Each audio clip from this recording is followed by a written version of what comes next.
The 7 minds and the 7 truths. Intellectual, emotional, motor, instinctive, and sexual centers. He also emphatically stated that there are 2 superior centers, the superior emotional and superior mental. I said that each of these 7 centers has its own mind. Thus we have 7 minds that control our body. One is the mental mind, another is the emotional mind, another is the motor mind, another is the instinctive mind, another is the sexual mind, and another the superior emotional, and another the superior mental mind. He said that in each of these 7 minds there exists a truth, and that within us there are 7 truths contained within the 7 minds.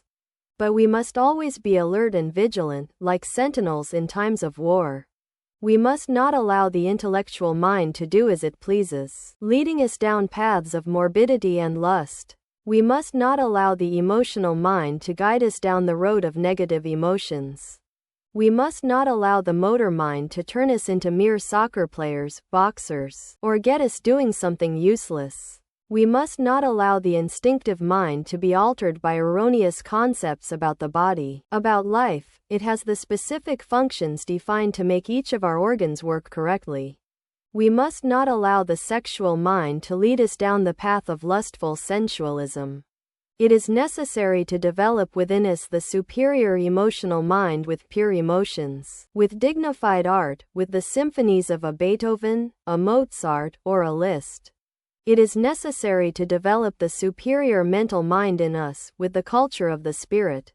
Each of the 7 minds will improve as we eliminate the psychic aggregates. When one eliminates the psychic aggregates from the intellectual center, the mind is at the service of the spirit. When one eliminates the psychic aggregates from inferior emotions, the superior emotional center shines within us. When one eliminates the psychic aggregates from the motor center, represented by wrong habits, by bad customs, etc., dignified actions shine in that center. When one eliminates the animalistic low instincts from the instinctive center, this wonderful center then performs its functions perfectly, directing the harmonious rhythm of our entire body in full harmony. When one eliminates all the psychic aggregates from the sexual center, it then works marvelously, transforming the sacred sperm into creative energy. Whoever has eliminated, within themselves, through the sacred fire of Vulcan, all the psychic aggregates will possess the superior emotional and superior mental centers. Then, they will integrate their personality, remain at the service of the being, and the messages that come from the higher parts of their own being, passing through the superior centers, will reach each of the 5 cylinders of the organic machine. This is how fire will make us sacred individuals. This is how fire, burning, will completely disintegrate the psychic aggregates. It will turn them into flames. Fire is first attracted to the body, then to the soul, and later to the spirit. When these 3 wicks of fire burn within us, we will emerge into our divine prototype, for each of us has their own prototype in fire, and we will become Elohim for that reason. It is necessary that you understand the need for us to become Elohim. It is necessary that you understand the need for us to become sacred individuals. It is necessary that you understand the urgency of entering the army of the Word, the army of the Demiurge creator of the universe. It is necessary that you take the 3 fundamental steps within the 7 regions of the universe. Without fire, you could not transform yourselves. In the physical world, scientists know nothing about fire. They think that fire is the product of combustion. Moreover, they are wrong. The reality is the reverse. Combustion is indeed the result of fire. Take a match and strike it. We have fire. Obviously, scientists would say that this flame emerged from combustion, but they are wrong. What happened is that we eliminated the receptacle where the fire was enclosed. And the arm, the hand that moved the match, contains fire, for if it didn't, the fire would not have emerged, the match would not have moved, and therefore would have contained the fire in its completely virginal state. The time has come to understand that before the match burns, fire exists. The time has come to understand that after the match is extinguished, fire continues to exist. So, what is the origin of fire? Where is it? fire has no beginning, it has no end. As I have said before, and I repeat, what interests us is the fire of fire, the flame of flame, the astral signature of fire. It is through this fire of Vulcan, the solar Christic fire, that we can truly burn all the psychic aggregates, reducing them to cosmic dust. What is contained within the psychic aggregates? The essence. And what is an essence? Living fire. When the psychic aggregates have been burned, what will remain? The fire, the consciousness is fire. Crackling, fire that sparkles within the burning aura of the universe. I repeat, all sacred books have been written with burning coals. They worshipped fire. Work with fire, and I assure you, in the name of truth and justice, that you will be liberated. As of today, you are all extinguished coals. The time has come to ignite the fire. The time has come to understand that we must shine like fiery flames within the aura of the universe. So far my words. Now there is full freedom. Esoteric questions, exclusively related to the subject we have developed. Those who wish to ask questions in relation to this topic may ask. Do not be afraid to ask questions, there is freedom for everyone. Student, regarding self-remembering, venerable, and referring to the words of Master Jesus, let the dead bury their dead, is a person who does not live in self-remembering a dead person. Master, that's right, they are an automaton, a robot programmed by the law of recurrence. Any other question? Yes, brother. Student, venerable Master, regarding the fire you spoke of at the beginning, like the fires used to watch over the dead, the fire of the kitchen, of the stove, could we consider these aspects as negative ones of the great sacred Fohat? Master, no. Simply, there are many types of fire, that's all. There are many levels of fire. Any other questions? Yes, brother. Student, venerable Master, many years ago, I had a very happy experience. Opening square bracket ... closing square bracket. When I woke up, I felt deeply moved. Master, the fire is undoubtedly compassionate, and also tends to help those who are fallen, those who walk in darkness, which is why it has been said that we must lift the torch high to illuminate the path for others. That's all. Does any other brother need to ask a question? Student, what is the relationship, venerable Master, between the aura and the fire?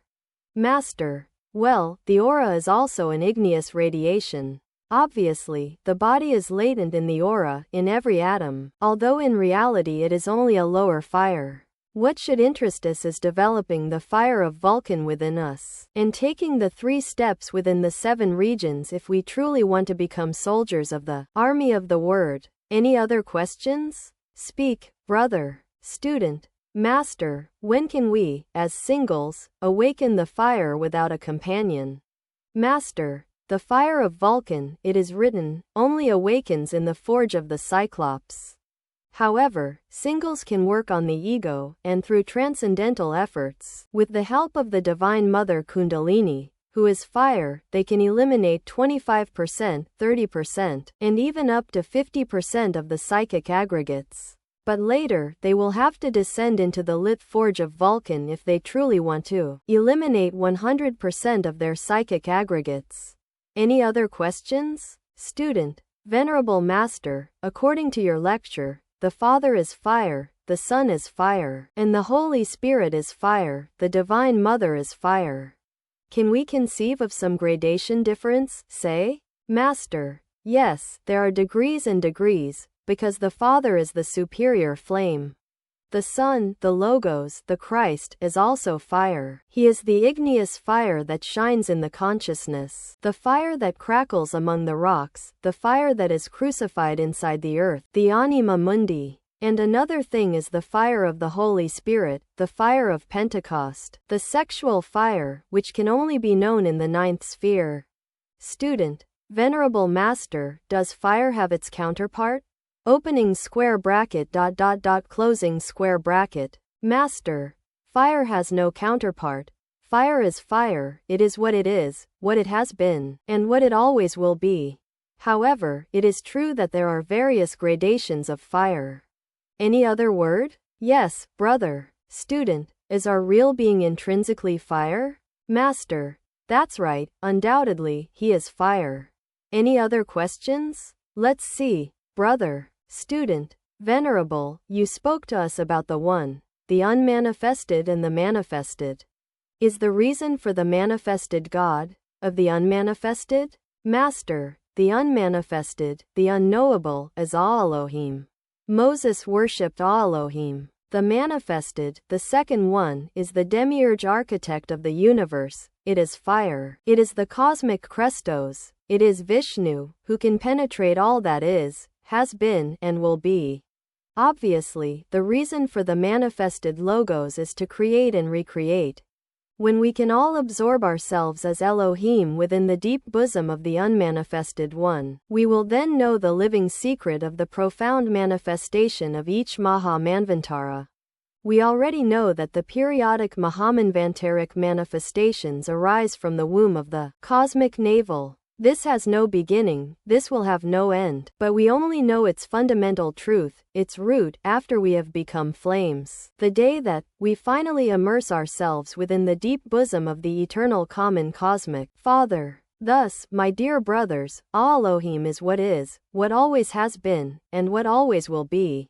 It is what lies behind the fire, the unnameable. Blessed are those who immerse themselves definitively and forever into what is the truth. But now we must work hard on ourselves. It is now our turn to refine our 7 minds. Now it is our turn to know the 7 truths contained in our 7 minds. It is also urgent, as I already said in a previous talk, to know that within us there are 7 sublime lords, 7 parts of our own being. Obviously, by the law of philosophical analogies and correspondences and numerology, in the macrocosm there are 7 minds related to the 7 worlds, 7 sublime lords, 7 Buddhas of contemplation. Thus, there are 7 worlds above in the macrocosm, 7 minds, to speak more clearly, and 7 sublime lords, and within us, here and now, 7 sublime lords, 7 minds that we must refine, chisel, and deeply perfect. This is only possible by reducing the psychic aggregates contained in the 5 cylinders of the organic human machine to ashes and perfecting our higher centers within each of us. It is understood that our 7 minds must shine. It is understood that the 7 sublime lords must act within each of us, that they must be known. It is understood that within us there are 7 truths. We have no choice but to work with fire to become columns of the temple of the living God. As written in the Apocalypse, to the one who overcomes, I will make a pillar in the temple of my God, and they will never go out. Any other questions? Yes, brother. Student, Venerable Master, what percentage of consciousness is necessary for self-remembering? Master, self-remembering is self-remembering. Many will start with the 3% they have, others will work with 5%, and others with 10%.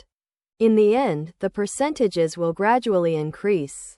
The more the percentages of consciousness increase in each of us, it is obvious that we will remember ourselves more splendidly, better each time. But the percentages of consciousness in each of us could not increase if we didn't eliminate the red demons of Seth, that is, those dark creatures, those earthly entities, living representations of our psychological defects. Schools that do not teach the path of Christification, schools that do not teach people to work with the marvelous Fohat that weaves and unweaves the entire loom of the universe, are dead schools. They are ruled by the lunar coldness. Any other questions? Speak, brother. Student, Master, regarding the dissolution of the ego. A question about that order of the bonds. Master, certainly, there are 2 orders in eastern Tibet. One is the Dugpas of the Redcap, and the other is the bonds. Unquestionably, the adepts of the Dad Dukpa clan work with infernal fire, with arsenical sulfur, with the poisonous, abysmal fire. The bonds are something else. I do not deny that they are 100% radical, but they work with fire. If someone knocked on the doors of a Bone monastery with the purpose of asking for initiation, they would be received by a great priest dressed in a blood-colored tunic, a red mitre on their head, necklaces made of dead men's bones, and a blood-stained dagger in their right hand. What do you want? Is the question from the bone priest. When the adept says, I want to withdraw from this universe forever, the bone priest leads them to the courtyard. Pronounce this mantra, he says. The devotee does so, and then instantly falls dead, and the subject is disincarnated. In the astral world, those bonds put the subject in intimate connection with the father-mother, and subject them to rigorous trials. The mother Kundalini, acting upon the child, will help them, and thus the psychic aggregates will be annihilated. A hard task awaits the aspirant who has passed through that door.